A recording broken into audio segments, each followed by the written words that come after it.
Bulldozer नाम आते ही उत्तर प्रदेश के मुख्यमंत्री योगी आदित्यनाथ की कानून व्यवस्था का जिक्र चल पड़ता है। उत्तर प्रदेश में माफिया, गुंडे, उपद्रवियों को ठिकाने लगाने के लिए सीएम योगी ने बुलडोजर का इस्तेमाल किया। इसके बाद से सूबे में कानून व्यवस्था बेहतर हुई। ऐसे में अब दूसरे प्रदेशों में भी योगी का बुलडोजर मॉडल जमकर चर्चा में रहा है। उत्तराखंड से लेकर राजस्थान, मध्य प्रदेश से लेकर असम तक में बुलडोजर गरजा। लेकिन अब सीएम योगी का बुलडोजर कश्मीर में आतंकियों के खिलाफ हुंकार भरेगा। जम्मू कश्मीर के उपराज्यपाल मनोज सिन्हा ने साफ शब्दों में कहा कि जम्मू कश्मीर में दहशत फैलाने वाले आतंकियों के खिलाफ बुलडोजर से कार्रवाई की जाएगी। आतंकियों के ठिकानों पर बुलडोजर चलेगा। साथ ही उपराज्यपाल मनोज सिन्हा ने चेतावनी दी, कहा आतंकवादियों को पनाह देने वालों के घरों को जमींदोज कर दिया जाएगा, यानी मिट्टी में मिला दिया जाएगा।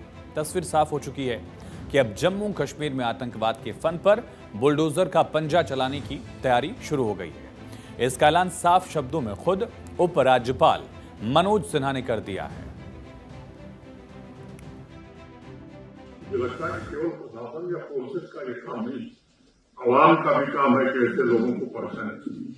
और अगर फोर्सेस, प्रशासन और आवाम एक साथ तय कर ले तो मुझे लगता है कि ये 1 साल से ज्यादा नहीं लगेगा। 40,000, 50,000 बेकसूर लोगों की जान चली गई। कितनी माताओं ने अपनी मां का सिंदूर उजाड़ दिया, कितनी बहनों के भाई चले गए। ऐसे निरपराध लोगों की जान लेने का हक किसी को है, और ऐसे लोगों के खिलाफ अगर जनता नहीं खड़ी होगी तो यकीन मानिए ये तस्वीर कभी बदलने वाली नहीं। जम्मू कश्मीर के बारामूला में राब्ता-ए-आवाम नाम के एक सार्वजनिक कार्यक्रम में एलजी मनोज सिन्हा ने आतंक को चुनौती देते हुए कहा कि आतंक को पहचानना सिर्फ प्रशासन या सुरक्षा बलों का काम नहीं है, आवाम यानी लोगों का भी काम है।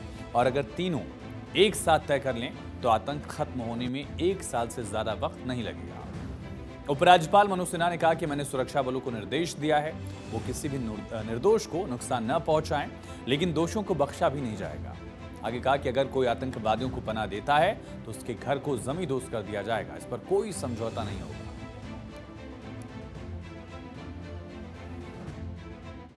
मैं आपको आश्वस्त करना चाहता हूं, बार बार एक बात करिए, किसी निर्दोष आदमी को कुछ भी करने की जरूरत नहीं। और इसलिए पिछले 4 वर्षों से मैं कई बात दोहराता हूं, बेगुनाह को छेड़ो मत और गुनाहगार को छोड़ो मत।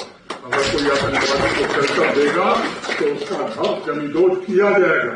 ये मैं खुल के कहना चाहता हूं, इसमें कोई समझौता नहीं होता।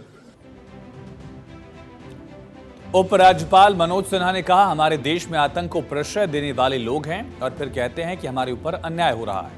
अगर जनता इन लोगों के लिए खड़ी नहीं होती तो ये कश्मीर कभी नहीं बदलेगा। उन्होंने इस बात को यहां दोहराया और मुखरता से कहा, लोगों से भी एक तरह से संदेश साझा किया कि आतंकियों को जो शह देगा, जगह देगा, उनके घरों पर बुलडोजर चलेगा।